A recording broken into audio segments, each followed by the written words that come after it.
rabbi shrah li sadri wa yassir li amri wahlul 'uqdatam min lisani yafqahu qawli. Amma ba'du.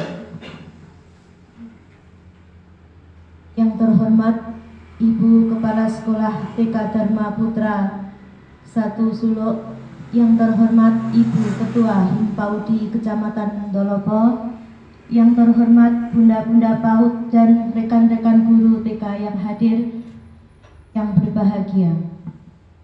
Pertama-tama marilah kita panjatkan puji syukur kehadirat Allah Subhanahu wa Ta'ala yang telah memberikan rahmat, hidayah serta inayahnya kepada kita semua sehingga kita dapat berkumpul di sini di TK Dharma Putra Suluk 1 dalam acara Desiminasi Modul 1.4 tentang disiplin positif kegiatan dari CGP Ibu Endang Susilowati SPD.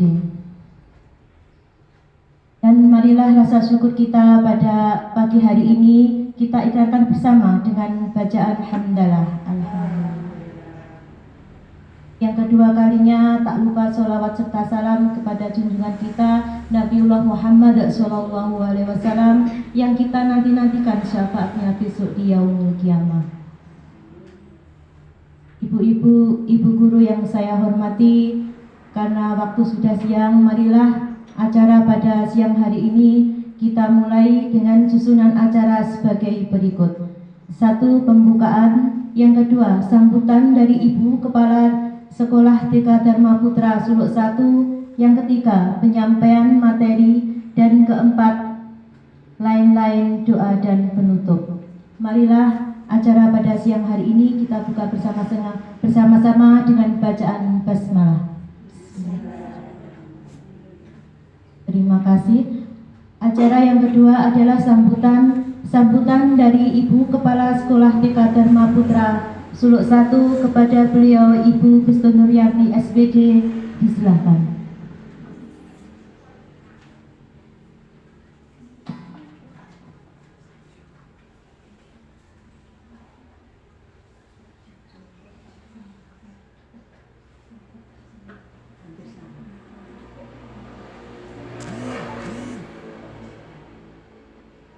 Assalamualaikum warahmatullahi wabarakatuh. Terima kasih kepada bunda-bunda cantik yang sudah hadir undangan dari kami ataupun khususnya di acaranya Bu Endang Desiminasi Guru Penggerak. Selamat datang di TK kami, TK Dharma Putra 1.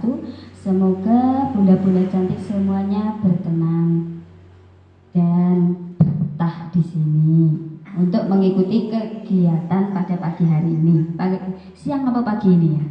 Oh ya, siang, setengah siang, ya, setengah siang. Biar enggak ngantuk ya. Kelihatannya ada yang masih mengantuk ini. Ya, terima kasih banyak. Pada intinya kegiatan ini untuk kegiatan guru penggerak nih. Nanti kami sebagai warga TK Dharma Putra 1 khususnya mungkin hanya bisa mendukung kegiatan yang dilakukan oleh guru penggerak yang ada di TK kami maupun di TK-TK yang lain. Di sini kelihatannya juga banyak guru-guru penggerak dan lulusan guru penggerak terbaik Kecamatan Dolopo.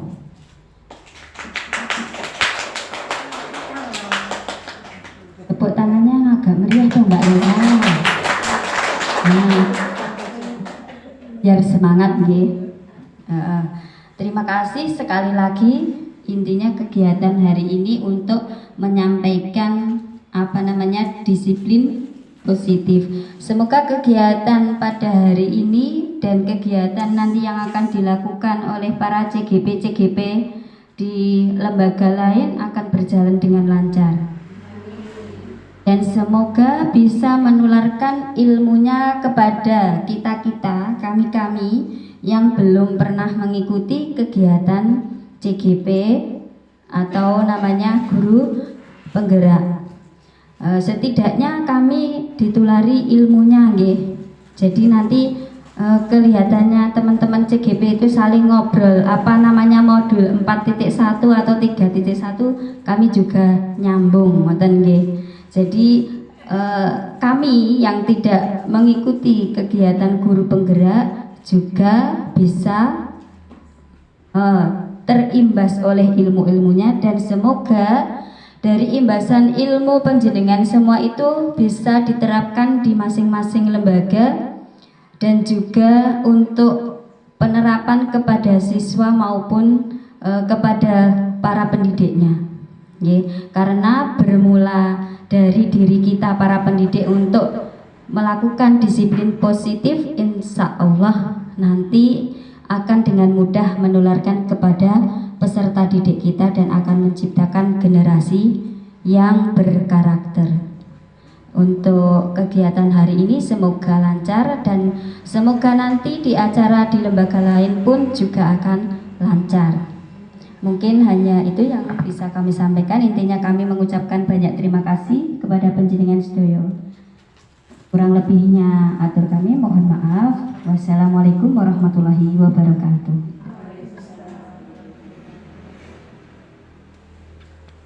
Disampaikan terima kasih. Semoga apa yang beliau sampaikan menjadi penghantar semangat kita pada siang hari ini. Acara selanjutnya adalah penyampaian materi desiminasi modul 1.4 tentang disiplin positif yang akan disampaikan oleh Ibu Endang Susilowati SPD. Kepada beliau disilakan. Assalamualaikum warahmatullahi wabarakatuh. Pertama, saya ucapkan terima kasih kepada Kepala Sekolah TK Dharma Putra 1 Solo, di mana telah memberikan izin ya untuk pelaksanaan kegiatan saya, tugas dari guru penggerak, yaitu desiminasi modul 1.4 temanya budaya positif. Saya juga mengucapkan terima kasih kepada Ibu Kepala Sekolah atas motivasi, dorongan, dan selalu memberi semangat kepada saya untuk menjalankan program pendidikan ini. Saya ucapkan terima kasih Bunda, dan tak lupa saya ucapkan terima kasih yang tak terhingga juga kepada rekan-rekan CGP dan Bapak Ibu Guru yang telah hadir di pagi setengah siang ini dengan penuh semangat. Biar semangat coba ya. Nanti kita tepuk semangat sebelum saya mulai biar tidak ngantuk ya. Tepuk semangat. Semangat.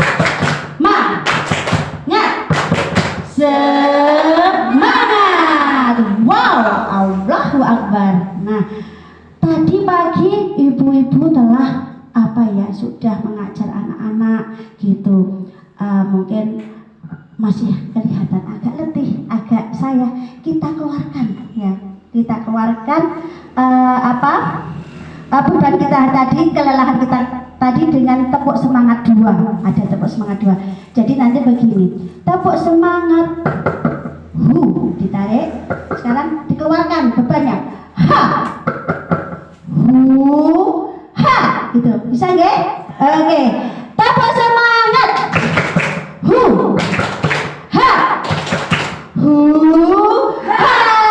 alhamdulillah semua semua beban telah keluar, lelah juga.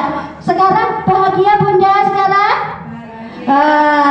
Semangat, sudah semangat? Ya, mana ketawanya? Mana senyumnya? Oke, saya mulai ya. Di sini saya bukan tadi Bunda Mistun, nanti kita sebagai CGP menularkan ilmu. Jujur Bu, ini masih belajar juga. Ini nanti kita mau masuk ke modul 2 ya Bunda ya, tentang coach, tentang bagaimana cara memberikan sebagai narasumber di depan, sebagai pemberi materi. Nanti insya Allah kami akan memberikan apa yang telah kami dapat nanti ke teman-teman di lembaga masing-masing. Nah, di sini aksi nyata modul 1.4 budaya positif. Sudah kenal dengan saya ya Bun ya? Tapi berbeda. Di situ saya kurus, sekarang sudah berubah. Nggih. Nah, di sini adalah pembimbing saya. Ini adalah Bunda Muasoma MPD, yaitu fasilitator saya, dan Bapak Denis Odita Prasetya SPD, pengajar praktik saya yang penuh sabar dan selalu memberi semangat pada kami untuk melaksanakan pendidikan guru penggerak ini. Dalam diseminasi modul 1.4 budaya positif ini, saya mengambil tema yaitu mewujudkan budaya positif melalui keyakinan kelas. Di sini ada bahasa budaya positif. Bunda sekalian, misalkan mendengar kata budaya positif, apa ya yang ada di benaknya? Apa itu budaya positif? Monggo. Budaya positif apa ya? Kebiasaan yang baik. Ya, Bu Tia, kebiasaan yang baik. Ada lagi? Apa itu budaya positif? Bunda Mei, kayaknya ini sudah senyum-senyum nih, mau mengungkapkan isi hatinya. Monggo Bunda Mei. Ya, sama seperti itu ya, kebiasaan positif yang diberikan kepada anak setiap hari, misalkan seperti pembiasaan waktu mau masuk sekolah berdoa sebelum dan biasanya. Alhamdulillah, kita kasih aplaus kepada mereka berdua. Tanpa Putih ya, Putih ya. Oke, Putih ya, pinter. Yes. Oh ya, Bu Mei-nya belum. Oke, tanpa Bu Mei. Oke, Bu Mei, pintar, hebat, Bu Mei. Yes. Oke, nah, setelah tadi mendengarkan dari ungkapan ya dari Bu Tia sama Bu Mei tentang apa itu budaya positif. Nah, sekarang kita menuju apa itu budaya positif. Ya, budaya positif merupakan perwujudan dari nilai-nilai atau keyakinan universal yang diterapkan di sekolah. Budaya positif di sekolah tidak dapat diciptakan secara instan. Dalam penerapan budaya positif di sekolah diperlukan tuntunan dan tauladan dari seorang guru. Itu tadi ya tentang budaya positif. Nah, apa ya yang melatar belakangi saya untuk mengambil tema mewujudkan budaya positif melalui keyakinan kelas. Di sini saya mengambil latar belakang dari paradigma nih Bunda. Latar belakang saya untuk melakukan diseminasi ini yaitu paradigma pendidikan dari stimulus respon kepada teori kontrol dalam mewujudkan budaya positif di sekolah, mencakup disiplin positif, motivasi perilaku murid, keyakinan kelas, posisi kontrol guru, dan segitiga restitusi. Salah satu langkah dalam mewujudkan budaya positif adalah dengan pembuatan keyakinan kelas, di mana keyakinan kelas dibuat bersama-sama antara guru dan murid. Keyakinan kelas akan menjadi motivasi intrinsik bagi guru dalam menerapkan disiplin diri sehingga akan terwujud budaya positif. Di sini budaya positif ini untuk mewujudkan pelajar Pancasila. Bisa berdiri kita menyanyikan lagu pelajar Pancasila. Oke, monggo. Bukalah matamu, saatnya meraih mimpimu. Arahkan pandangan ke depan, Tuhan kan menuntunmu. Sadarilah masa berganti, tantangan yang kita hadapi, bergandeng tangan untuk negeri, era kita menanti berseri.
Mudah-mudahan yang ini tidak ngantuk ya.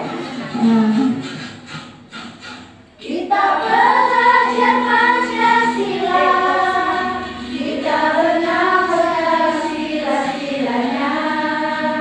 Kita belajar Pancasila, ayo kita jaga untuk Indonesia.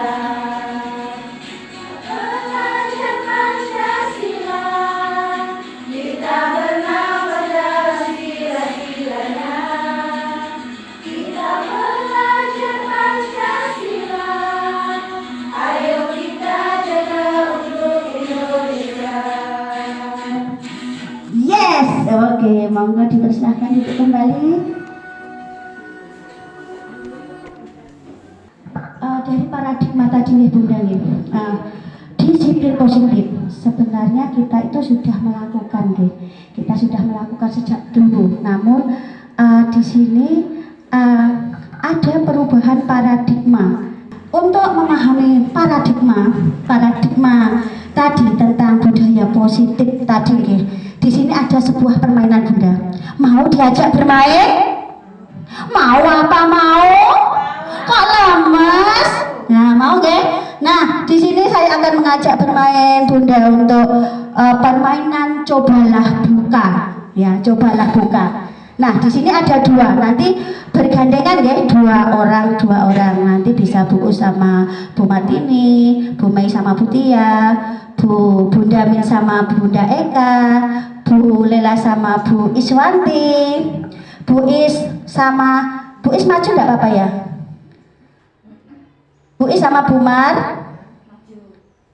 Di situ aja nanti permainannya. Bu Mister sama saya nanti di depan, Bun. Ya, kita akan bersebuah genggaman Bunda. Nah, ada yang kurang, Bun? Nanti dua-dua nggih. Nah, di sini ada dua orang, yaitu antara A dan B. Nah, apakah Anda atau B itu membuka kepala Anda? Di sini salah satunya A, misalkan saya A ya, yang B itu mengepal. Di dalam kepala itu adalah sesuatu yang sangat berharga bagi si B, ya, bagi si B.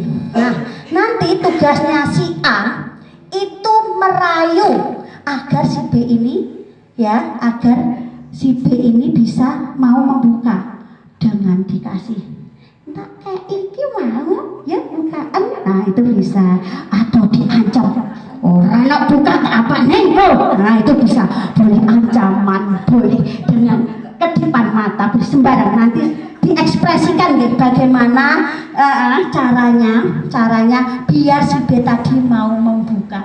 Dikit-dikit juga boleh, nanti bergantian. Oke Bunda, siap? Oke? Oke, monggo Bunda, pasti aku di depan sini deh sama Bunda. Oke, bisa dimulai nggih? Bunda di depan sini. Ini. Oke, Bu Is sama Mbak Trias. Oke, sudah ya dua-dua ya. Kita mulai. Shoot, sing dadi A siapa, sing B megang.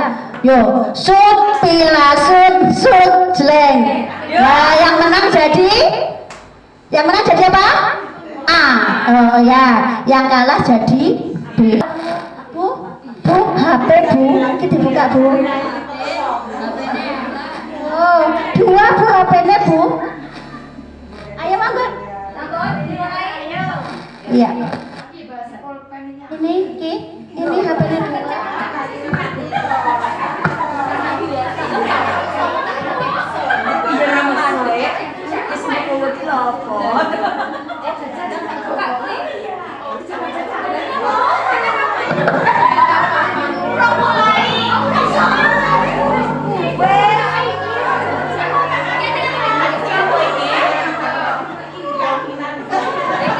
Ada yang menggenggam keyakinan. Oke, stop.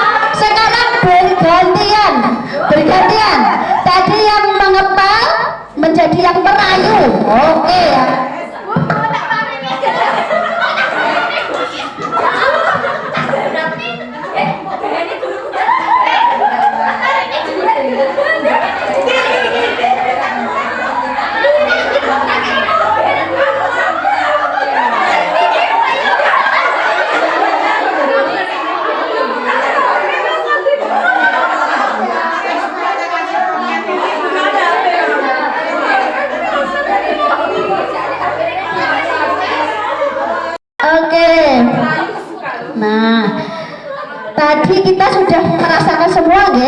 Jadi yang mengepal sama yang merayu. Tadi adakah yang waktu dia menjadi menggenggam itu dia membukakan tangan, ada Bunda? Ada. Kenapa? Wala lemes Bu, nanti itu sudah tersiapkan Bu, dia tak lemes Bu. Ya, tolong ke kanan. Nanti dia tak lemes Bu. Iya, gini, intinya itu begini Bunda ya, bagi yang mengapa apa ya, teori kontrol agar kita itu mau membuka atau menutup, tetap menutup itu adalah pada diri kita sendiri, yeah. Jadi emosi kontrol itu ada di diri kita sendiri. Kita mau melepaskan atau tergoda oleh rayuan itu, yeah. Nah, rayuan maut atau ancaman maut. Nah sekarang kita masuk itu ya. Nah, di sini permainan ini untuk memasuki materi ini ya Bun, tentang teori kontrol yang dicetuskan oleh Dr. William Glasser. Nah, di mana di sini William Glasser ini mengkonsepsi tentang makna kontrol. Apa itu kontrol? Oh, di sini ada bahasa ilusi.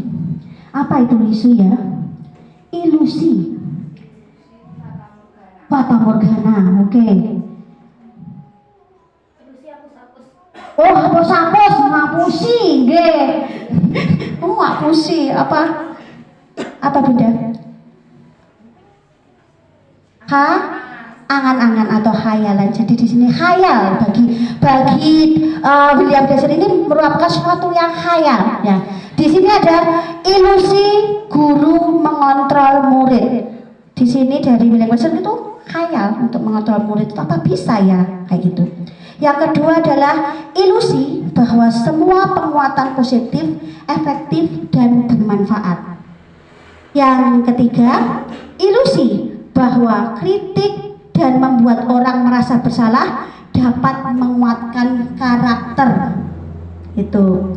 Yang terakhir, yang keempat, ilusi bahwa kritik dan membuat orang merasa kok bodoh.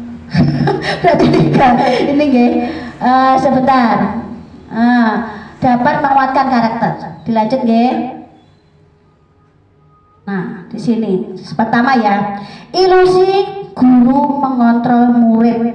Di sini pada dasarnya kita tidak dapat memaksa murid untuk berbuat sesuatu jikalau murid tersebut memilih untuk tidak melakukannya. Seperti tadi, kita tidak bisa memaksa, merayu si penggenggam kalau dia memang kekeh tidak mau membuka genggamannya karena memang itu sesuatu yang berharga ya. Jadi itu. Nah, terus walaupun tampaknya guru sedang mengontrol perilaku murid, hal demikian terjadi karena murid sedang mengizinkan dirinya dikontrol. Saat itu bentuk kontrol guru menjadi kebutuhan dasar yang dipilih murid tersebut. Jadi tadi teori kontrol itu tergantung pada diri sendiri mau atau tidak.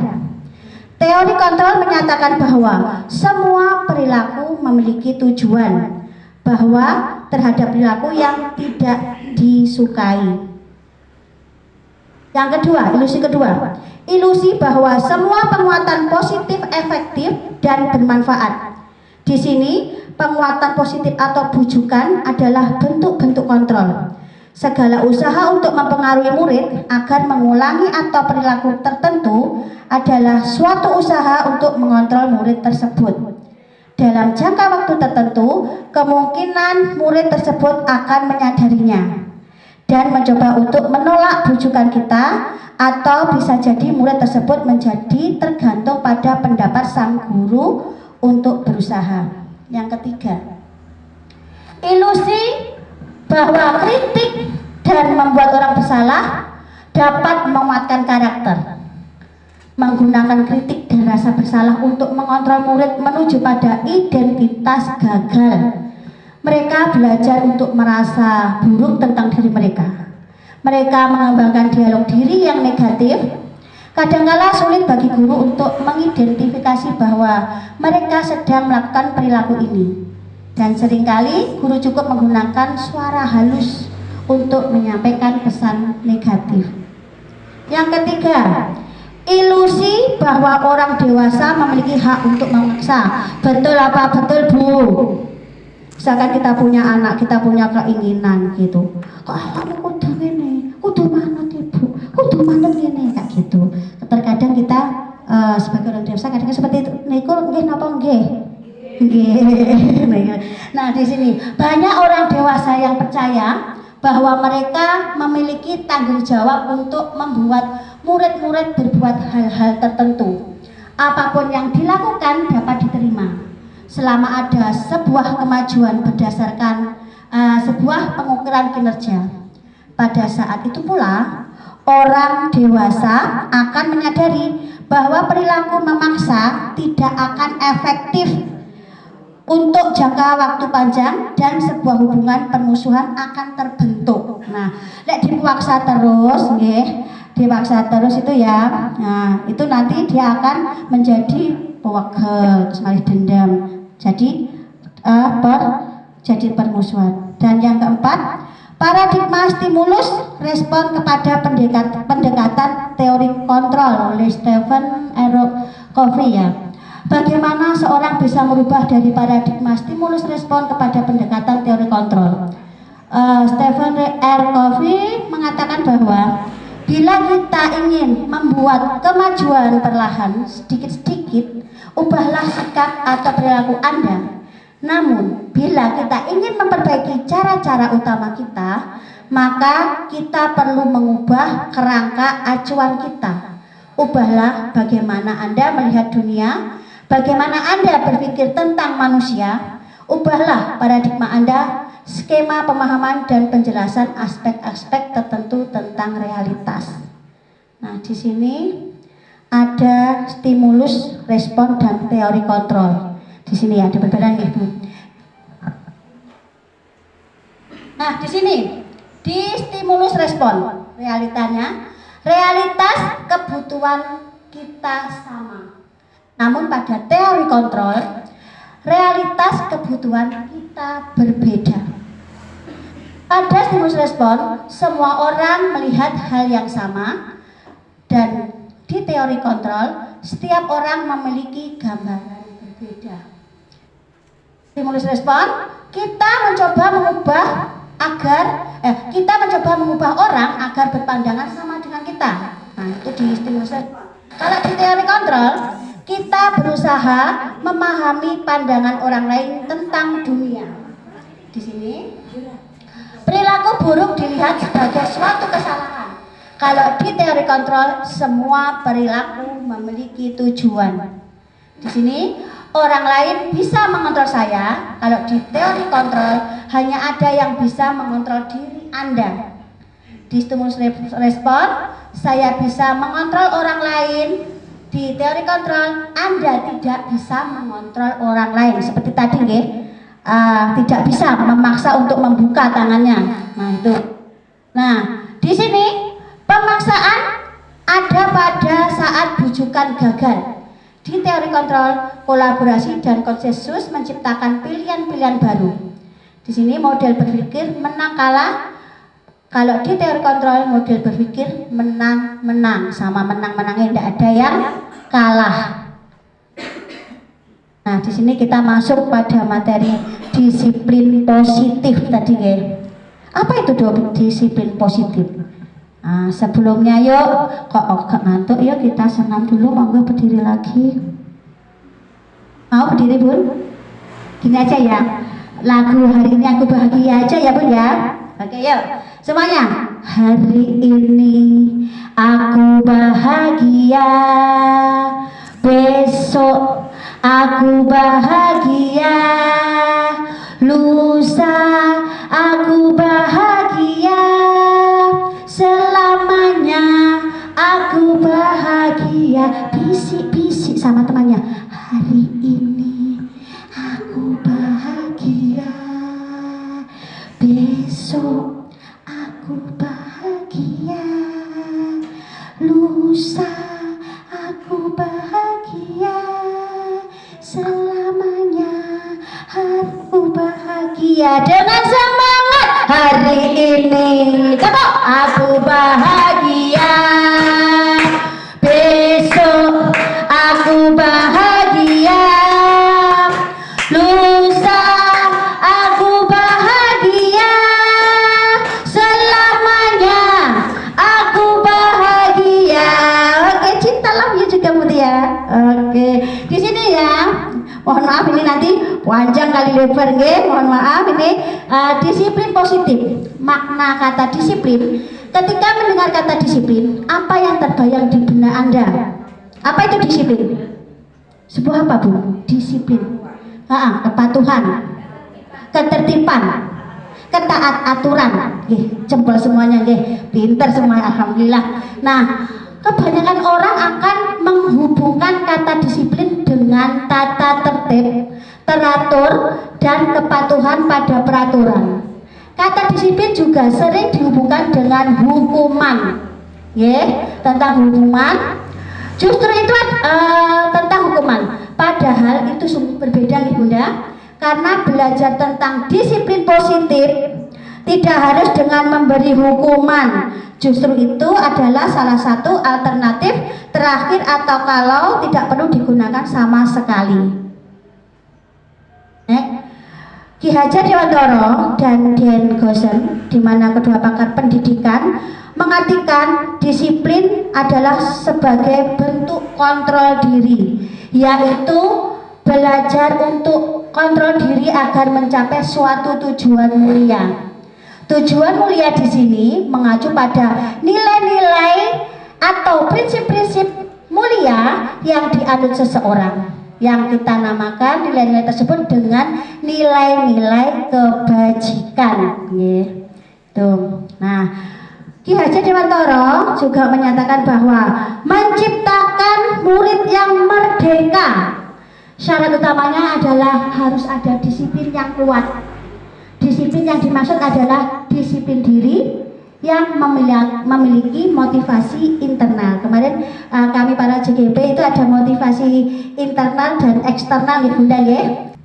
Nah, di sini bisa disimpulkan disiplin diri adalah kekuatan diri untuk bertanggung jawab yang berasal dari motivasi intrinsik dari dirinya sendiri. Disiplin sebagai bentuk kontrol diri agar dapat mencapai tujuan mulia. Disiplin juga merupakan menjadi unsur utama dalam mewujudkan budaya positif. Seseorang yang memiliki disiplin diri berarti mereka bisa bertanggung jawab terhadap apa yang dilakukannya karena mereka mendasarkan tindakan mereka pada nilai-nilai kebajikan universal.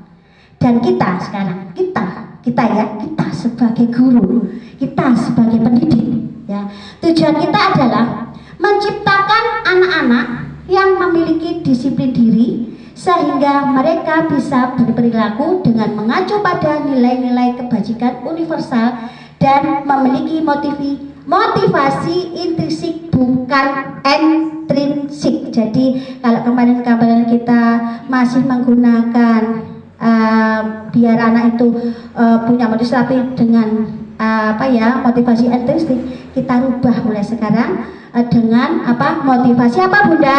Intrinsik. Oke, jempol semuanya.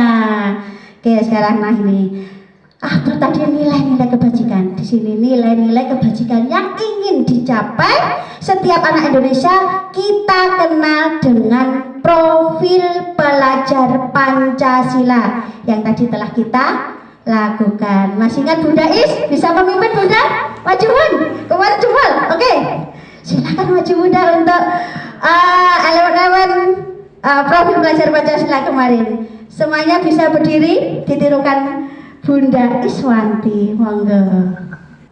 Belajar Pancasila, beriman dan bertakwa pada Tuhan Yang Esa dan berakhlak mulia, berkebinekaan global, gotong royong mandiri, kreatif dan bernalar kritis. Satu lagi, belajar Pancasila, beriman dan bertakwa pada Tuhan Yang Esa dan berakhlak mulia, berkebinekaan global, gotong royong mandiri, kreatif dan bernalar kritis. Terima kasih Bunda yang cantik, mangga bisa. Oke, nah di sini tentang cita-cita kita tentang profil pelajar Pancasila di sini tercantum pada standar pendidikan nasional. Oke. Dalam rangka menciptakan lingkungan yang positif, maka setiap warga sekolah dan pemangku kepentingan perlu saling mendukung, menghayati dan menerapkan nilai-nilai kebajikan yang telah disepakati bersama. Untuk dapat menerapkan tujuan mulia tersebut, maka seorang pemimpin pembelajaran perlu berjiwa kepemimpinan sehingga dapat mengembangkan sekolah dengan baik agar terwujud suatu budaya sekolah yang positif sesuai dengan standar kompetensi.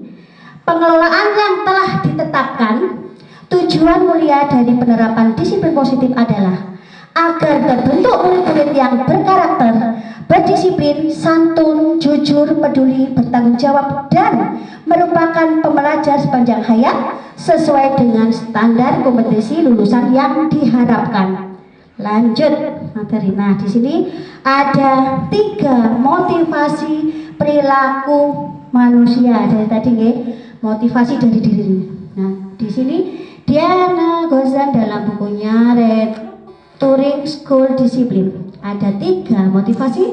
Yang pertama, 1, untuk menghindari ketidaknyamanan atau hukuman. Jadi dia melakukan sesuatu itu untuk menghindari agar tidak dihukum, agar dia merasa nyaman. Yang kedua, untuk mendapatkan imbalan atau penghargaan dari orang lain. Jadi anak itu melakukan kegiatan itu agar dapat imbalan, agar dapat hadiah. Dan yang ketiga, untuk menjadi orang yang mereka inginkan dan menghargai diri sendiri dengan nilai-nilai yang mereka percaya. Next, selanjutnya yaitu kita akan masuk ke hukuman dan konsekuensi dan restitusi. Di sini kita membahas dulu, nanti restitusinya di belakang Bunda. Di sini kita membahas dulu perbedaan hukuman dan konsekuensi. Di sini, nah, ada hukuman sama konsekuensi, ini nanti terakhir nanti ada di dalam hukuman itu di mana identitas gagal adalah sesuatu yang menyakitkan harus terjadi. Tapi kalau di konsekuensi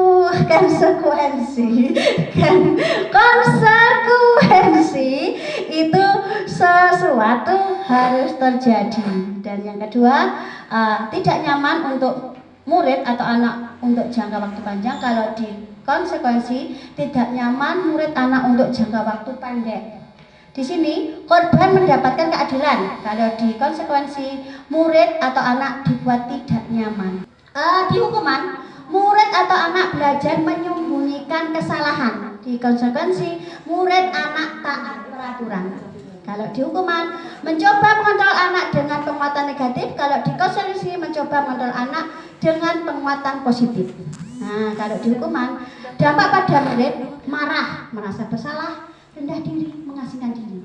Kalau di konsekuensi, kehilangan hak waktu jeda seorang diri, menahan ini, terus di sini tiba-tiba tidak diharapkan hukuman atau sangat melukai. Di konsekuensi sudah diketahui masuk akal. Di hukuman dibuat oleh guru. Hukuman itu dibuat oleh guru. Kalau konsekuensi dibuat oleh guru dan anak. Di hukuman itu menyakitkan. Guru menjalani konsekuensi dengan menyalahkan, mengkritik, menyindir, merendahkan. Kalau di konsekuensi membantu guru menyatakan peraturan, melakukan peringatan dan menerapkan konsekuensi. Nah, di sini kita bisa menyimpulkan hukuman dan penghargaan. Penghargaan maupun hukuman adalah cara-cara mengontrol perilaku seseorang yang menghancurkan potensi untuk pembelajaran yang sesungguhnya. Kalau tindakan yang kedua, kesimpulannya, tindakan memberikan penghargaan yang nilainya sama dengan menghukum seseorang. Penghargaan tidak efektif, ya. penghargaan dapat merusak hubungan. Kok bisa merusak hubungan ya? Gitu. Nah, di sini kan gini, misalkan kita memberikan reward kepada satu anak gitu ya. Kalau yang pintar dapat hadiah gitu ya. Kan yang lainnya milik. Nah, itu yang di sini yang dimaksudkan merusak hubungan ya, merusak hubungan. Jadi dia merasa cemburu, dia jadi benci pada anak yang diberi hadiah itu. Nah, penghargaan mengurangi ketepatan, penghargaan mematikan kreativitas, penghargaan menurunkan kualitas, penghargaan menghukum, dan motivasi diri dalam diri intrinsik. Lanjut. Nah, di sini ada kita 3 aja ya Bunda. Coba di sini hukuman atau konsekuensi ini ya. 1. Nah, misalkan ini ada kejadian. Mencatat 100 kali di dalam buku kalimat. Saya tidak akan terlambat lagi karena terlambat ke sekolah. Itu kehukuman atau konsekuensi? Hukuman. Ada yang konsekuensi? Hukuman. Kenapa Bunda? Alasannya kenapa kok itu hukuman?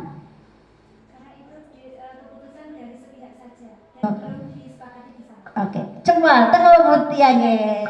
Dapat jempol kanan, jempol kiri, 2 jempol, Mutia hebat. Oke, yang kedua baca.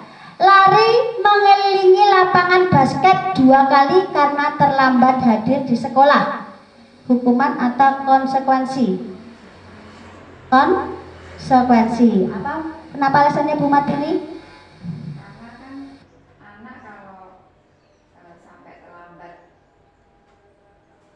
Di sekolah, akhirnya dia mendapat konsekuensinya apa?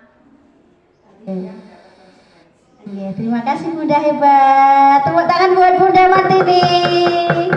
Oke, kita lanjut dulu aja ya. Nah, sekarang kita memasuki materi restitusi. Restitusi adalah proses menciptakan kondisi bagi murid untuk memperbaiki kesalahan mereka, sehingga mereka bisa kembali pada kelompok mereka dengan karakter yang lebih kuat. Itu dari Gosen 2004. Kemarin saya keliru, Gosen 2024. Gitu nggih. Nah, di sini ada restitusi juga merupakan proses kolaboratif yang mengajarkan murid untuk mencari solusi untuk masalah mereka dan membantu murid berpikir tentang orang seperti apa yang mereka inginkan dan bagaimana mereka harus memperlakukan orang lain. Lanjut. Restitusi itu merupakan sebuah cara menanamkan disiplin positif pada murid. Restitusi membantu murid menjadi lebih memiliki tujuan, disiplin positif, dan memulihkan dirinya setelah berbuat salah. Restitusi bukanlah menekankan pada bagaimana berperilaku untuk menyenangkan orang lain atau menghindari ketidaknyamanan, namun tujuannya adalah menjadi orang yang menghargai nilai-nilai kebajikan yang mereka percayai. Lanjut. Restitusi, melalui pendekatan restitusi, ketika murid berbuat salah, guru akan menanggapi dengan mengajak murid berefleksi tentang apa yang dapat mereka lakukan untuk memperbaiki kesalahan mereka, sehingga mereka menjadi pribadi yang lebih baik dan menghargai dirinya. Pendekatan tidak hanya menguntungkan korban, tetapi juga menguntungkan pendekatan restitusi ini ya, tidak hanya menguntungkan korban, tetapi juga menguntungkan orang lain yang telah berbuat salah. Nah, sekarang kita memasuki keyakinan kelas. Di sini ya, keyakinan kelas. Mengapa keyakinan kelas? Mengapa tidak peraturan kelas saja? Jawabnya ini ya. Mengapa di sini ada? Mengapa kita memiliki peraturan tentang menggunakan helm pada saat mengendarai kendaraan roda ada 2 motor? Nah, di sini jawabannya ada untuk apa, Bunda? Iya, keselamatan. 2. Mengapa kita memiliki peraturan tentang menggunakan masker dan mencuci tangan setiap saat? Di sini apa, Bunda? Ya, kesehatan atau keselamatan. Jadi, nilai-nilai keselamatan atau kesehatan inilah yang kita sebut sebagai suatu keyakinan, yakni nilai-nilai kebajikan universal yang disepakati secara tersirat dan tersurat, lepas dari latar belakang suku, negara, bahasa maupun agama. Dan saya di sini di TK Dharma Putra ini pada kelompok A2 juga mengajak murid untuk melakukan keyakinan kelas. Di sini hasil keyakinan kelas kami yang pertama yaitu berdoa sebelum dan sesudah kegiatan. Yang kedua, menjaga kerapian seragam. Ketiga, belajar dengan merdeka dan bahagia. Keempat, menjaga kebersihan kelas. Terus merapikan peralatan setelah digunakan. Nah, di sini. Mari Bunda nggih, kita mulai sekarang. Mari kita membuat keyakinan kelas sebagai langkah dalam mewujudkan budaya positif di sekolah kita. Lanjut ke materi selanjutnya nih niki, kebutuhan dasar manusia. Bunda butuh apa enggak dalam hidup ini? Butuh sesuatu apa enggak? Butuh apa saja Bunda? Butuh uang. Butuh kasih sayang. Hah? Butuh makan. Butuh refreshing. Butuh pakaian. Betul. Betul. Bu Martini jenengan betah napa, Bu? Kebahagiaan lah. Karena Bunda Mas ini yang di belakang halo, mana suaranya? Butuh apa? Katanya, berarti butuh makan. Bunda Is, butuh apa Bunda? Oke, Bunda Is yang kedua, butuh apa Bunda? Butuh semuanya. Nah, di sini kita akan ternyata ada 5 kebutuhan dasar manusia, ya, di mana semua tindakan yang kita lakukan di dalam kelas harus dapat menciptakan sebuah lingkungan positif, aman dan nyaman. Dari keyakinan kelas yang telah kita sepakati bersama, akhirnya terbentuklah budaya positif. Nah, dari seluruh tindakan manusia memiliki tindakan tertentu, ya. Semua yang kita lakukan adalah usaha terbaik kita untuk mendapatkan apa yang kita inginkan. Ketika kita mendapatkan apa yang kita inginkan, sebetulnya kita saat itu sedang memenuhi satu atau lebih dari semua kebutuhan dasar kita. Apa saja toh kebutuhannya itu? Yang pertama, apa ya ini? Apa ini Bun? Bertahan hidup. Aku ingin hidup 1000 tahun lagi sebenarnya. Nah ini bertahan hidup. Apa saja ini? Ya. Pengen berapa tahun Bunda hidupnya? 1000 tahun lagi. Sama sih kembali nggih. Ya. Ya. Nah, di sini nggih. Iya, bertahan hidup. Di sini yang butuhkan adalah kesehatan. Sehat, kalau tidak sehat nggak bisa hidup. Rumah, rumah, aku tenang butuh rumah, tapi aku bisa punya rumah dengan cara yang lain. Nah, di sini makanan, tanpa makan, tanpa minum kita tidak bisa bertahan hidup. Yang kedua, nah tadi siapa ya? Kasih sayang dan rasa diterima. Nah ini ya, kasih sayang dan rasa diterima. Nah di sini kebutuhan akan hubungan dan koneksi sosial, kebutuhan untuk memberi dan menerima kasih sayang, dan kebutuhan untuk merasa menjadi bagian dari suatu kelompok. Ini kebutuhan kasih sayang.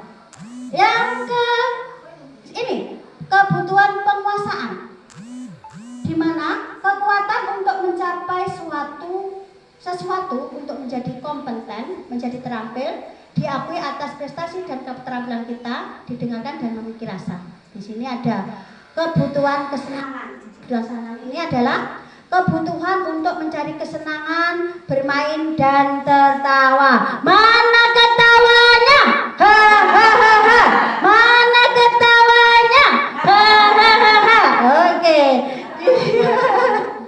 Oke ya, biar nggak ngantuk. Oke, di sini kebutuhan kebebasan. Aku ingin bebas. Ya, aku ingin bebas. Kebutuhan kebebasan ini adalah kebutuhan akan kemandirian, otonomi, memiliki pilihan dan mampu mengendalikan arah hidup seseorang. Di sini nggih, di sini ada. Ketika seorang murid melakukan sesuatu perbuatan yang bertentangan dengan nilai-nilai kebajikan atau melanggar peraturan itu, hal itu sebenarnya dikarenakan mereka gagal memenuhi kebutuhan dasar mereka. Di sini ada kasus, Bunda. Nah, di sini ada kasus. Nah, di sini Bu Ambar, guru wali kelas A2 di SD Pelita Hati, sedang bingung menghadapi ulah salah satu murid di kelasnya yang bernama siapa ya? Doni. Nah, kalau Bu Mar siapa Bu Mar? Oke ya. Bu Mar lagi pusing dengan Nabil, kalau Bu Ambar lagi pusing dengan Doni. Nah, di sini beberapa anak di kelas A2 telah datang padanya dan mengeluhkan Doni yang seringkali meminta bekal, Bu Mar. Nah, kilo Doni. Di sini Doni. Kalau di nyata April Bunda ini. Doni yang seringkali meminta bekal makan siang mereka dengan paksa. Nah, di sini jika Anda menghadapi situasi seperti Bu Ambar, apa yang akan Anda lakukan? Dan menurut Anda, kira-kira apa alasan Doni melakukan itu? Nah, di sini ada dari kasus ini ya, merujuk pada situasi yang sedang dihadapi Ibu Ambar di atas. Dalam konteks penegakan disiplin positif, Ibu Ambar sebaiknya mencari tahu alasan Doni melakukan tindakan tersebut agar mengetahui kebutuhan mana yang sedang berusaha dipenuhi oleh Doni. Bu Mar, nanti mencari kebutuhannya April apa nggih? Makan. Oh, makan. Ya itu. Kita juga percaya bahwa murid memiliki tujuan di balik perilaku mereka. Ini juga dalam kasus Doni di atas, apabila jawaban Doni ketika ditanya oleh Bu Ambar adalah karena ia merasa lapar. Betul Bunda Mat. Karena dia merasa lapar dan orang tuanya tidak membawakannya bekal makan siang, maka kebutuhan dasar yang sedang berusaha dipenuhi Doni ada apa ini? Kebutuhan apa? Kebutuhan untuk bertahan hidup atau survival. Nah, yang kedua, kebutuhan apa lagi ya yang dibutuhkan Doni ya? Bila Doni menjawab bahwa alasannya mengambil bekal temannya karena dia merasa senang temannya jadi memperhatikan dia, ketika temannya melaporkan tindakan itu pada gurunya dan gurunya malah memberitahu kepada orang tuanya, telepon Bu Doni iki piye to Bu kon njaluki bekale kanca-kancane. Nah, sehingga orang tuanya jadi memperhatikan dia. Maka kebutuhan Doni di sini apa Bunda? Iya, dia ingin kasih sayang dan rasa diterima. Gitu. Nah, di sini masih ada kebutuhan lagi. Dan bila jawaban Doni adalah dia merasa hebat karena temannya jadi takut dengan dia dan memenuhi keinginannya, maka sebenarnya Doni mementukan kebutuhan apa? Kebutuhan apa?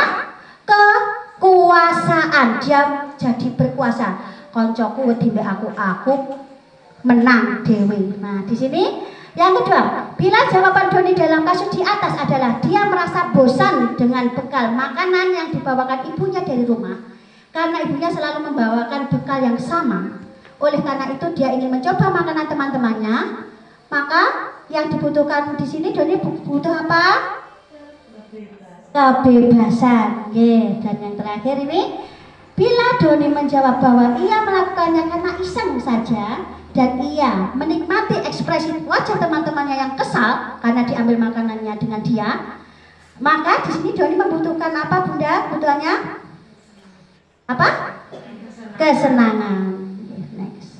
Di sini kita masuk 5 posisi kontrol.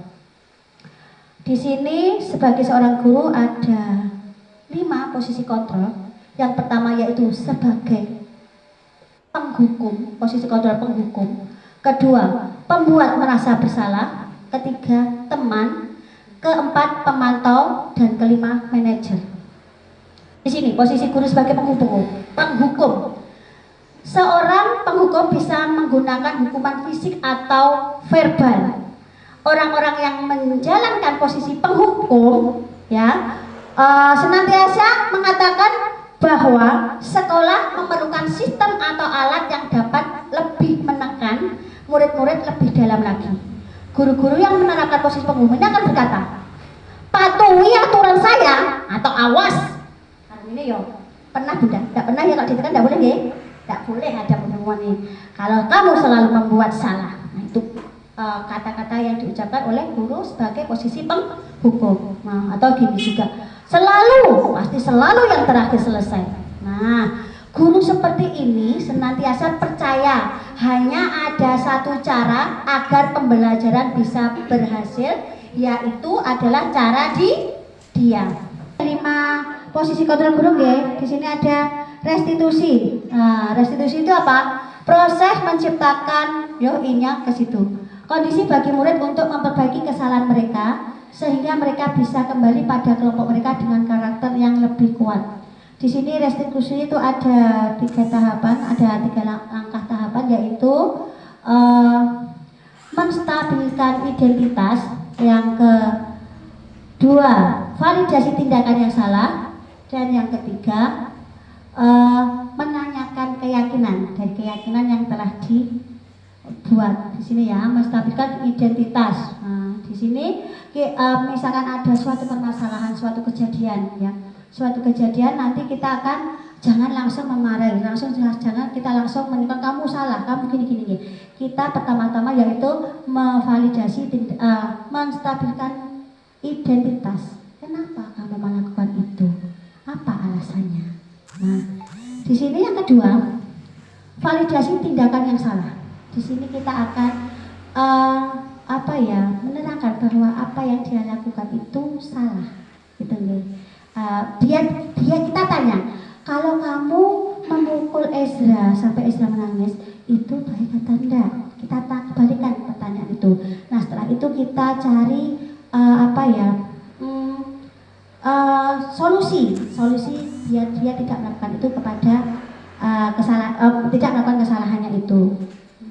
Yang ketiga yaitu menanyakan keyakinan. Di sini karena kita sudah membuat keyakinan kelas, kita tanya itu, dengan kejadian tadi, ayo coba keyakinan mana yang belum kamu terapkan, gitu ya. Keyakinan mana yang belum kamu terapkan, gitu. Nanti dia akan berpikir, aku bunda, berarti aku tidak menyayangi teman. Nah, itu berarti di keyakinan tidak menyayangi teman. Nah, ini di sini ada contoh restitusi, nanti bisa dilihat sendiri ya bunda ya, di kanal YouTube saya. Kalau dibuka nanti lama banget. Dan saya ucapkan terima kasih dan salam guru penggerak. Untuk relax, dari tadi ototnya sudah kaku, mari kita renggangkan otot-otot kita. Yuk, ya.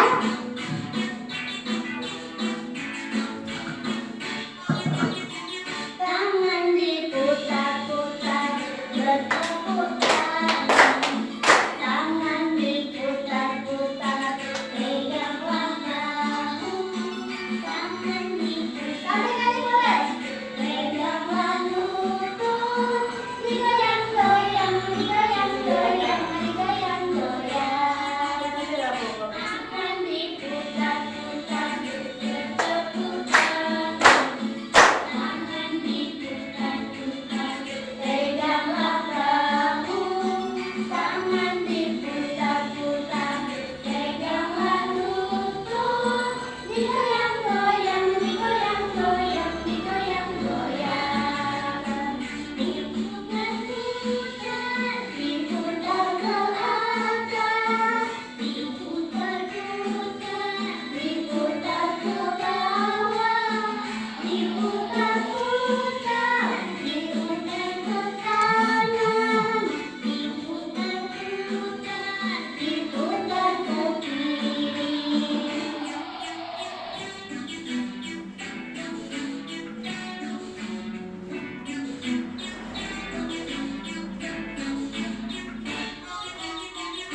Bunda Endang untuk buka tuh naik turun dan akhirnya diajak dengan buka tutup yuk kita pulang.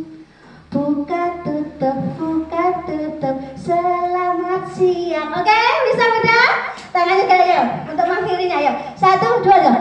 Buka yuk kita pulang. Buka tutup selamat siang. Satu lagi. Buka tutup yuk kita pulang. Buka tutup selamat siang. Terima kasih dari saya. Itu tadi mohon maaf materinya panjang banget. Itu tadi di sini saya bukan merasa lebih pintar, bukan. Saya masih belajar. Di sini saya menjabat tugas untuk mengimbaskan, untuk menyampaikan saja ya Bunda. Saya pun juga masih belajar. Dari saya, wabillahi taufiq wal hidayah. Wassalamualaikum warahmatullahi wabarakatuh.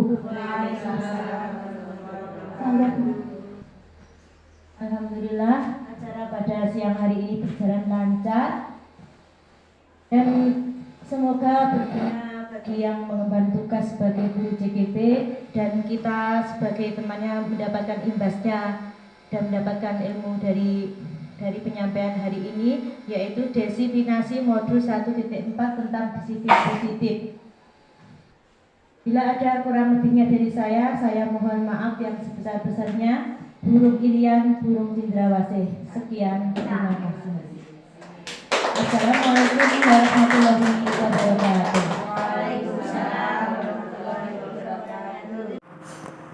Assalamualaikum warahmatullahi wabarakatuh. Saya rekan dari Ibu Endang Susilawati. Alhamdulillah, aksi nyata yang telah diberikan Ibu Endang Susilawati tentang budaya telah menggerakkan saya dan rekan guru lain untuk melakukan budaya yang positif dengan melaksanakan keyakinan kelas dan segitiga diskusi, sehingga anak-anak bisa menjadi nyaman dan menyelesaikan tugasnya atau masalahnya dengan secara mandiri. Mungkin cukup sekian. Assalamualaikum warahmatullahi wabarakatuh. Saya dari rekan Ibu Endang Susilawati. Alhamdulillah, aksi nyata dari rekan saya Ibu Endang Susilawati tentang budaya positif mampu memberikan pemahaman budaya positif itu dengan baik, dan kami akan melaksanakan budaya positif itu di sekolah kami. Terima kasih.